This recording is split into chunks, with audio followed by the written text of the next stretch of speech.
done, Peter. Well done.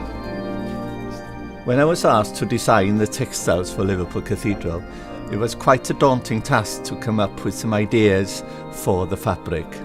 It wasn't good enough just to produce a pattern or a decorative cloth. It has to be a cloth that has meaning and depth and history and symbolism to it.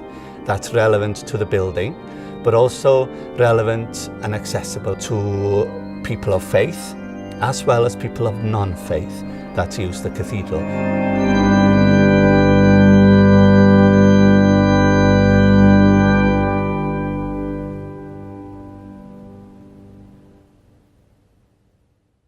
It was important at the beginning to keep visiting the cathedral quite often to look at the type of pattern and environment the fabrics would be seen in, would have to sit comfortable amongst, and also to understand the architect's idea for the cathedral, what he was looking for, what kind of pattern, what kind of statement in the floor, in the carpentry, on the furniture, in the stained glass, in the metalwork, so that the textiles themselves would sit comfortably within somebody else's idea rather than actually challenging it or threatening it or dominating or be too modern even.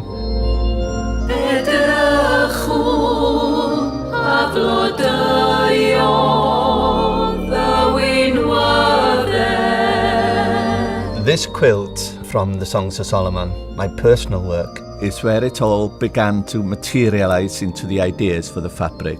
And the Songs of Solomon lends itself beautifully to that end.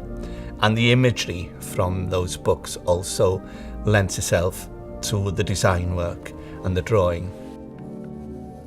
Having found the story to the ideas, to the story, the text, the narrative, if you like, of what I want to do, what stories, what images that come to mind, what excites me, what pattern that works for me within the cathedral. Everything starts with drawing.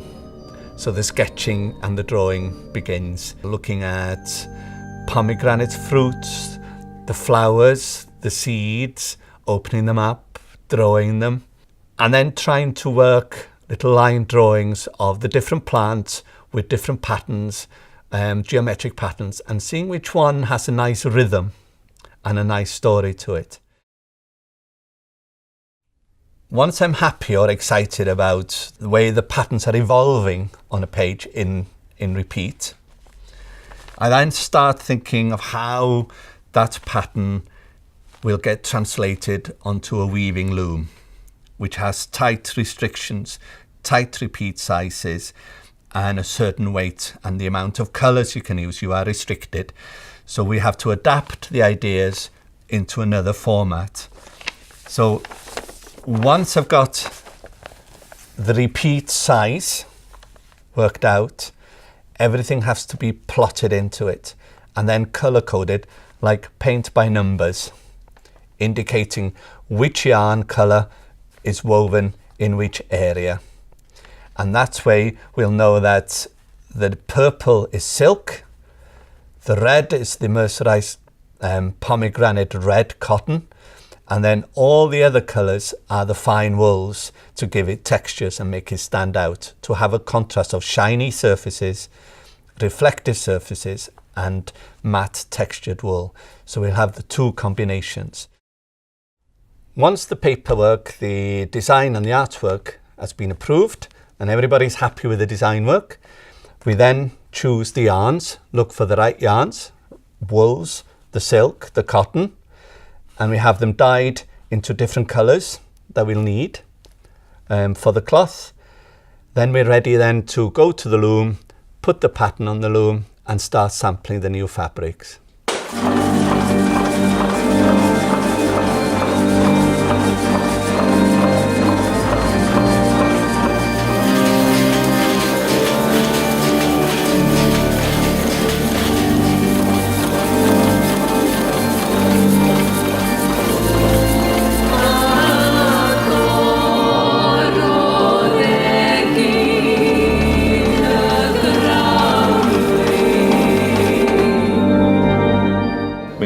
colours in the right order now, so that we can actually see how this pattern works.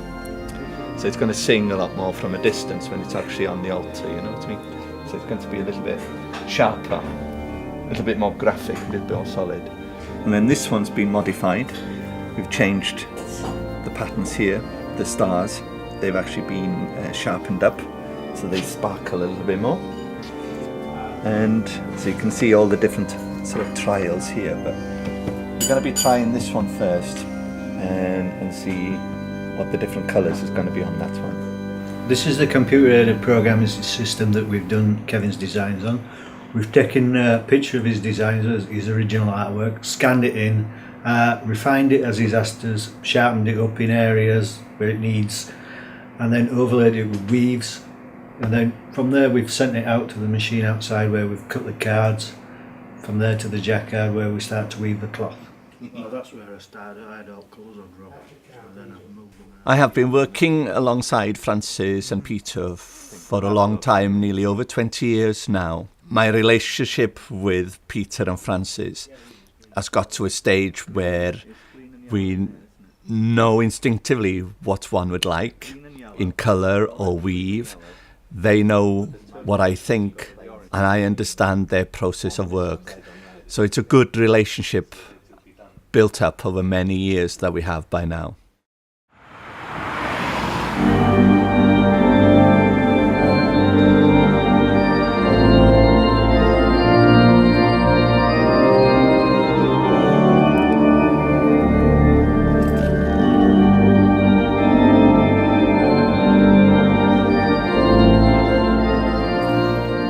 It's easy to forget sometimes that when a project comes to its conclusion like this, that it's not just about what I've done, what I've designed or made, or the effort that I've done. It's about other people that's involved, like Canon Miles, with his information and his support and encouragement, and also Glenys Arden, who's been there from the beginning to steer the project forward, to make sure it's on time, to make sure the work looks good and as best as it can.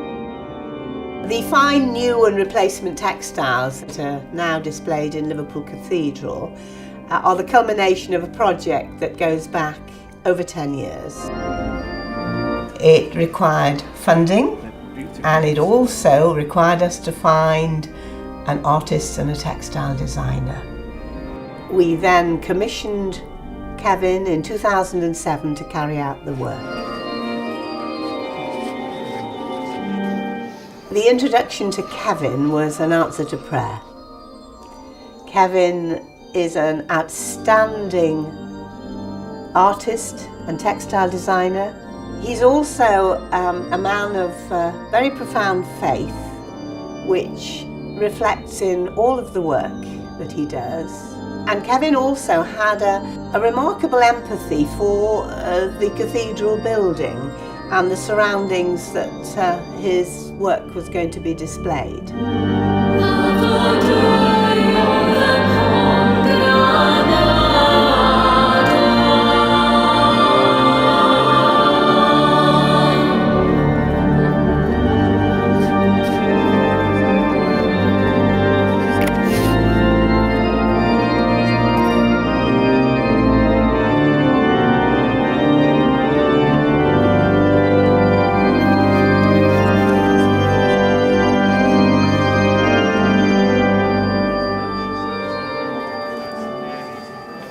Now the textiles are finally in place, the cloth on the altar, the cushions and the kneelers.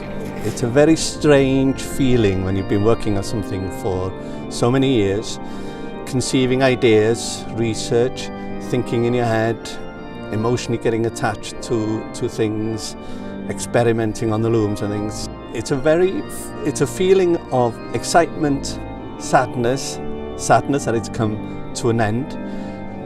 It's excitement and relief because it's in the right place. It looks right, it feels right for me.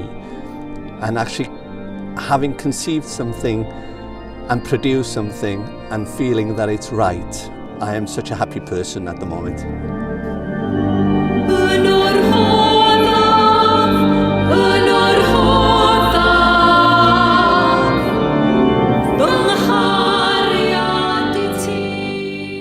I hope that they provide a little joy for those that attend the cathedral, for the many that visit the cathedral, and I hope that in some small way they help to enhance the worship and the mission of this wonderful building.